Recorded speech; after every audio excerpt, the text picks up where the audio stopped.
حضرت صلی اللہ علیہ وسلم کے بیٹی سے اتنی محبت تھی کہ اپنے گھروں میں ایک گھر ان کو دے دیا تھا۔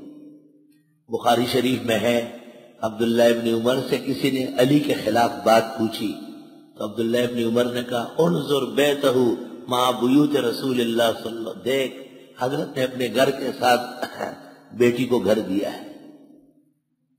ہندوستانیوں کیا مشہور ہے جب داماد سسر کیا گھر داماد، یہ کیا چیز ہے گھر داماد؟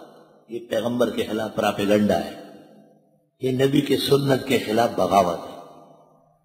جیسے بیٹے کا حق ہے اس طرح بیٹی کا حق ہے۔ خدا تعالیٰ باپوں کو توفیق دے کہ جیسے بیٹوں کے لیے کوٹیاں اس طرح لڑکیوں کے لیے بنگلے ہوں، برابر سرابر۔ اور احادیث سے پتہ چلا ہے، حکم آیا ہے اور مذہب حنفی ہے کہ زندگی میں اگر باپ دینا چاہے تو لڑکے اور لڑکی کو برابر دے گا۔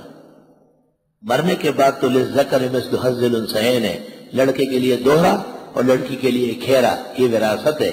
اور زندگی میں ہدایہ ہے، اعدلوا بین اولادکم فی العطیہ، اگر زندگی میں کوئی زمین گھر جائیداد تقسیم کرنا چاہے جتنا حصہ بیٹے کا اتنا حصہ بیٹی کا، اس سے آگے پیچھے کر لیا گناہگار ہوگا، حدیث کے خلاف کرے گا۔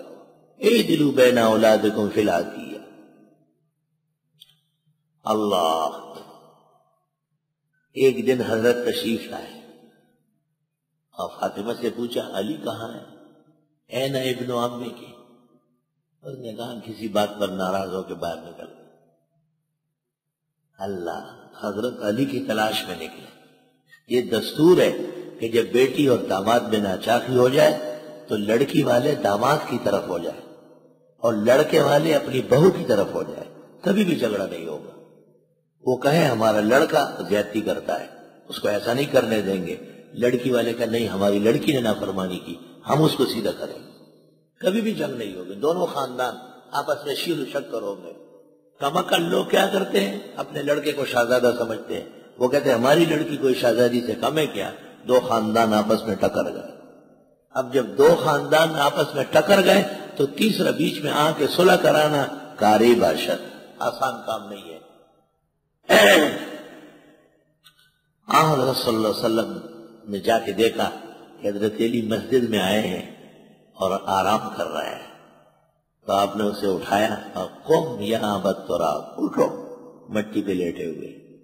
تو حضرت علی کا نام پڑ گیا ابو تراب، اور فرمایا کرتے تھے کہ جو مجھے ابو تراب کا ہے مجھے خوشی ہوتی ہے، کیونکہ یہ نام خاص مجھے حضرت صلی اللہ علیہ وسلم نے دیا ہے۔ لا تدعونی الا بیا عبدہا فإنہ من اشرف